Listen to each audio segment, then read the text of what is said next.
É formidável o que temos na Torá e na Taná. Exemplos positivos a adotar em nosso comportamento e conduta, atitudes positivas que nos levam a um conhecimento de estabilidade, apesar das contrariedades que enfrentamos, muitas coisas negativas que se opõem em nosso caminho. Mas nós, através da nossa confiança no Eterno, nós podemos chegar a ser aquilo que pretendemos.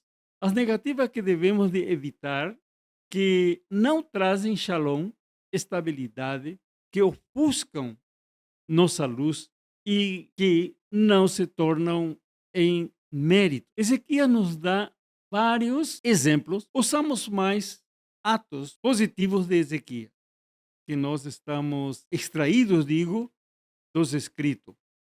Judá, na passagem dos séculos oitavo e sétimo, diz o seguinte: atos positivos à reforma de Ezequias. O rei Ezequias é apresentado biblicamente como um reformador sem precedentes. Substancia argumentos de projeção de um ao melhor sorte tem seus feitos urbanísticos e que são perceptíveis até o dia de hoje. Elaborado sistema de suprimento de água para toda a população, cemitérios, fortificações e armazéns, entre outros indicativos. Foi um gestor de grandes feitos, porque fez com que a cidade ficasse esplendorosa. Entre os séculos 8, oitavo e sétimo, Jerusalém estava no auge, uma das maiores metrópoles da época. Havia uma considerável produção agrícola, percebe-se um aumento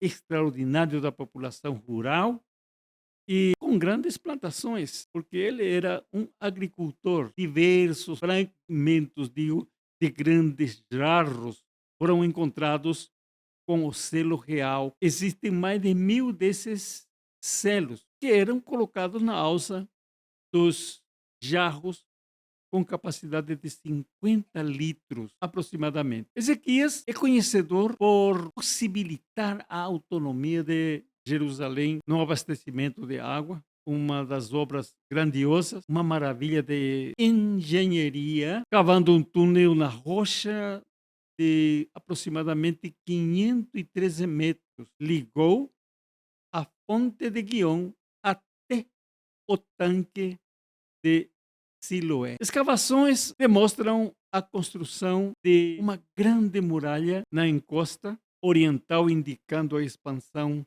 da cidade.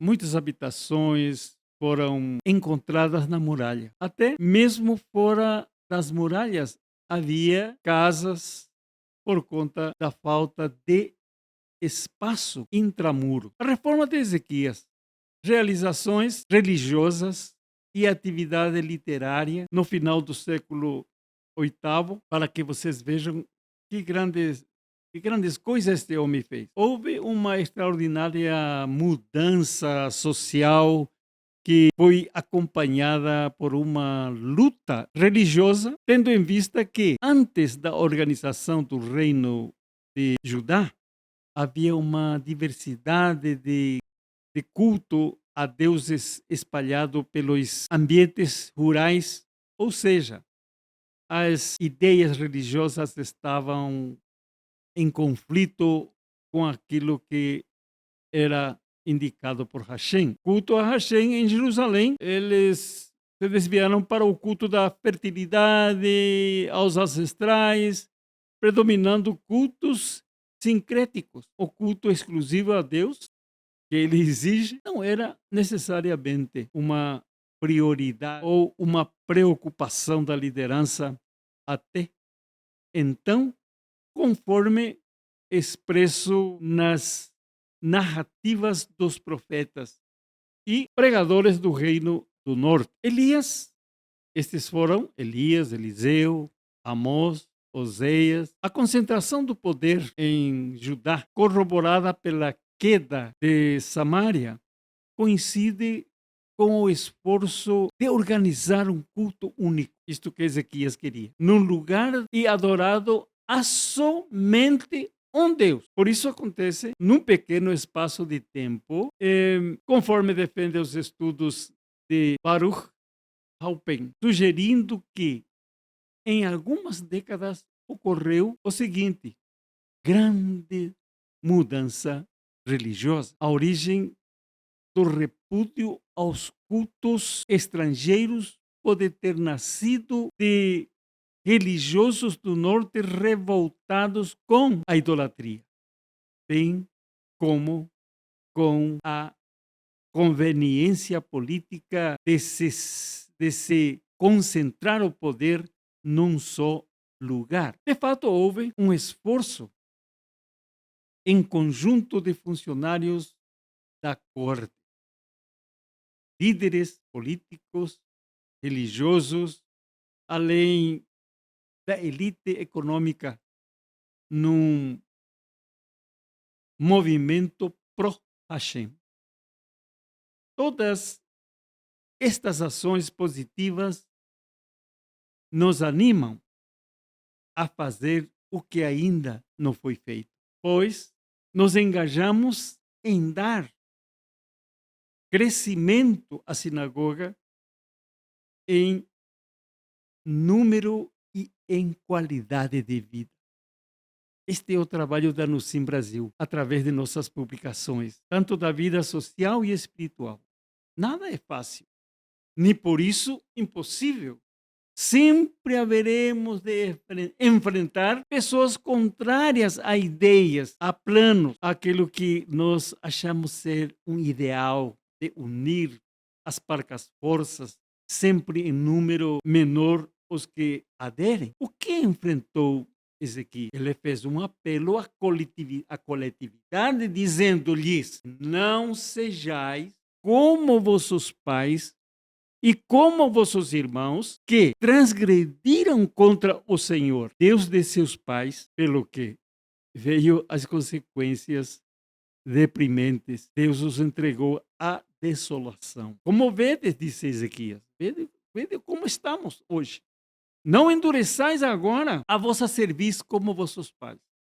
Dai a mão ao Senhor, dai a mão ao Senhor e vinde ao seu santuário que ele santificou para sempre e servi ao Senhor vosso Deus, para que o ardor da sua ira se desvie de vós, porque em vos converterdes ao Senhor, vossos irmãos e vossos filhos acharão misericórdia, compaixão, benevolência perante os que os levaram cativos e tornarão a esta terra, porque o Senhor, vosso Deus, é misericordioso e compassivo, e não desviará de vós o seu rosto.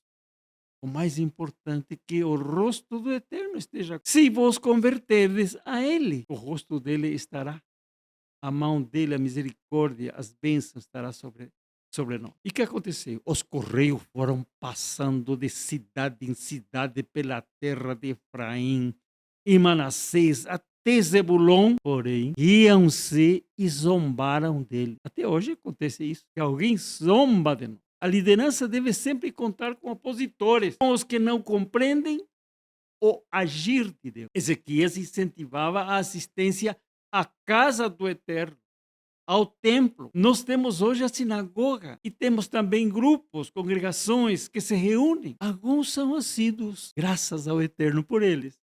Outros são esporádicos, trabalham no Shabat, embora seja negócio próprio, sacrificam sua evolução espiritual. Ficam no seu serviço, outros ficam em casa e alguns até riem, outros zombam de nossos objetivos. Se a pessoa tem um sentimento de servir ao Eterno, honrá-lo, fazer a sua vontade, então, por que não congregar? Por que ficar em casa? Por que só vir uma vez para não vir mais? Uma questão de livre-arbítrio, claro. Mas quem age em tudo é o Eterno, quando os esforços são dentro dos seus propósitos e sua vontade. Diz o texto 30:12. E a mão de Deus esteve com Judá, dando-lhe um só coração, para fazerem o mandado do rei e dos príncipes, conforme a palavra do Eterno, do Senhor. E ajuntou-se em Jerusalém muito povo para celebrar a festa dos pães ázimo, no segundo mês, uma congregação muito grande, e que os nossos líderes, é o que os nossos líderes desejam, um crescimento em número e qualidade espiritual, de prontidão, de responsabilidade, de frequência, de contribuição, enfim, que se veja em todos não um orgulho, presunção, egocentrismo, como tendo um Deus na barriga, porque sabe mais, mas porque em sua humildade, em um coração bondoso, de cooperação, de fidelidade e lealdade, como Deus realmente quer que contagie os outros a abraçar o ideal de voluntariamente se posicionarem, legitimando sua fé e vontade de ser luz. Ezequias se mostrou como um bom mestre, regendo uma grande orquestra. O que diz o porque a voz de Yehoshua ben Berihia e Nitai de Abel receberam a tradição oral dele. Yehoshua ben Parashia diz: arranja para ti um mestre, adquira para ti um amigo e julgue a todos favoravelmente. Conselho de nossos sábios. Requer dizer que mesmo se essa pessoa não for merecedora de ser o seu professor, na tua humildade você deverá considerá-lo como teu professor, sem exaltação, de que isso significa uma humilhação, até que realmente pareça ser aquele que lhe instrui.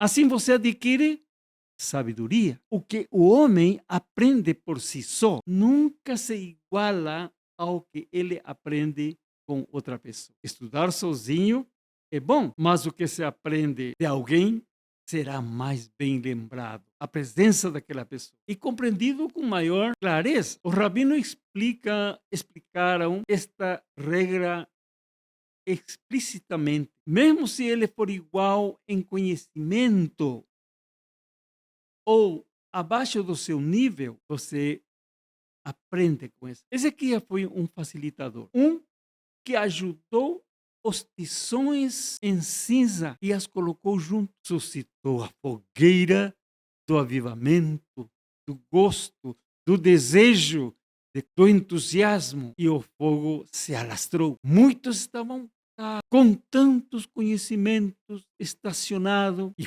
foram reanimados a exercerem suas funções de sacerdotes, levitas, músicos, cantores, administradores, construtores e outras capacidades dormentes que se despertaram. Precisamos de pessoas assim, que se ofereça voluntariamente, que ajunte, que anime, que proporcione crescimento e avanço da obra que o Eterno nos entregou para fazer.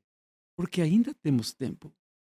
As ameaças que vêm contra nós são muitas, mas ainda temos tempo. Se esse não é a tua intenção, é bom mesmo que saia da congregação. Mas isso não queremos que nunca aconteça, para não servir de tropeço para os outros que estão animados e que querem fazer. Adquira para ti um amigo. Aqui, a palavra adquire, não faça um amigo ou torne-se um amigo dos outros.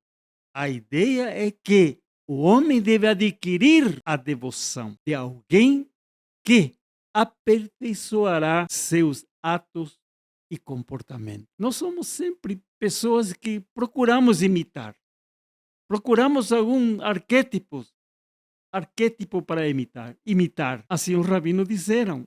ou amizade ou morte. Se alguém não acha tal pessoa, ele tem que fazer um esforço de todo o coração, mesmo que tenha de atrair devoção para torná-lo um bom amigo. Ele deverá agradá-lo. E isso que nós precisamos, essa união e esse respeito, continuamente fazer isso para que a nossa devoção esteja assegurada. Assim dizem os filósofos da moral. Quando você procura a afeição, o que vai acontecer? Não o busque considerando as suas próprias necessidades, mas acatando as necessidades do seu amigo. Quando os amigos mantêm esta regra em mente, estarão ansiosos para agradar um ao outro. E se há dúvida, amigos, almejarão uma meta comum. Sem dúvida, almejarão uma meta em comum.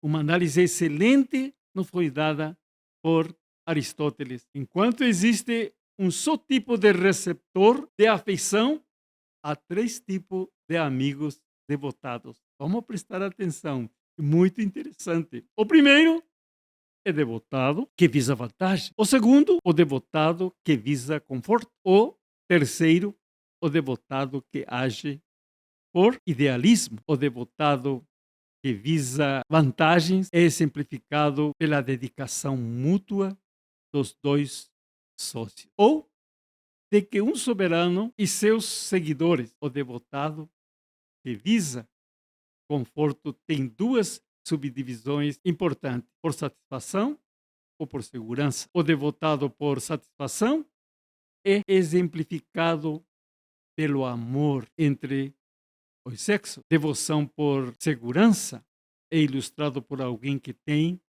um amigo no qual confia totalmente. Esse tipo de relacionamento precisa haver na congregação.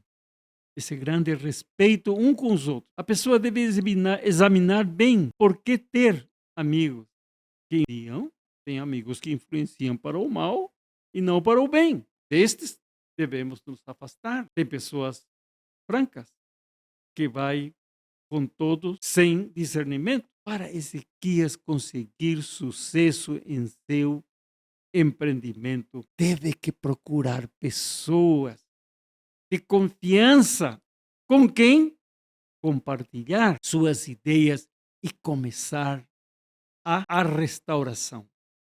Na sinagoga, na comunidade congregacional ou no grupo, deve acontecer o mesmo.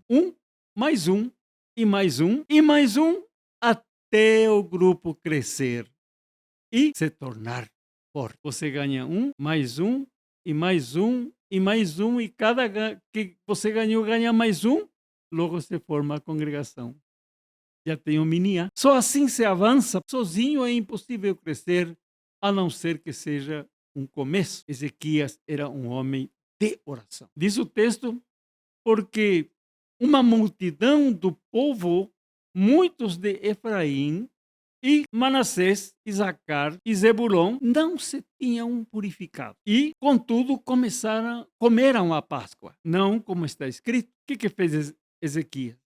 Porém, Ezequias orou por eles, dizendo ao Eterno: ó Senhor, que é bom, perdoa todo aquele que tem preparado o seu coração para buscar ao Senhor Deus, o Deus de seus pais, ainda que não esteja purificado segundo a purificação do santuário. E ouviu o Senhor a Ezequias e sarou o povo. Que bom quando temos essas pessoas de oração, de comunhão permanente com o Eterno, que podem mover o coração de Deus para nós. O que falta hoje em dia, pessoas de oração, cujo contato com o Eterno é efetivo, e Hashem responde à oração daquele que se dedica nesta atitude como intercessor. Ezequias tinha essa comunhão permanente com o Eterno, de maneira que suas orações eram atendidas. Isso que nós queremos que aconteça com cada um de nós. Isto incentiva as pessoas que sejam dedicadas à oração. No versículo 27 do capítulo 30 diz: os sacerdotes e os levitas se levantaram e abençoaram o povo, e a sua voz foi ouvida, porque a sua oração chegou até a santa habitação do Eterno, até os céus. Meus amados, que as experiências maravilhosas que estamos relembrando devem acontecer hoje em nossas sinagogas, em nossos grupos, em nossas congregações, sentir a presença do Eterno abençoando o seu povo. Concluindo, tantas coisas positivas que aprendemos, como Ezequias, mas temos mais ainda algumas coisas que vamos mencionar, abordar na próxima edição. Já que está escrita, vamos ler, vamos examinar e vamos aproveitar, pois nos ajuda a entender como agradar ao Eterno. Se temos sede e fome das coisas divinas, o Eterno nos possibilita saciar as nossas ansiedades ou as ansiedades de que assim seja, que você possa entender e compreender qual seja estes exemplos importantes. Yohanan Shaul, Boker Tov.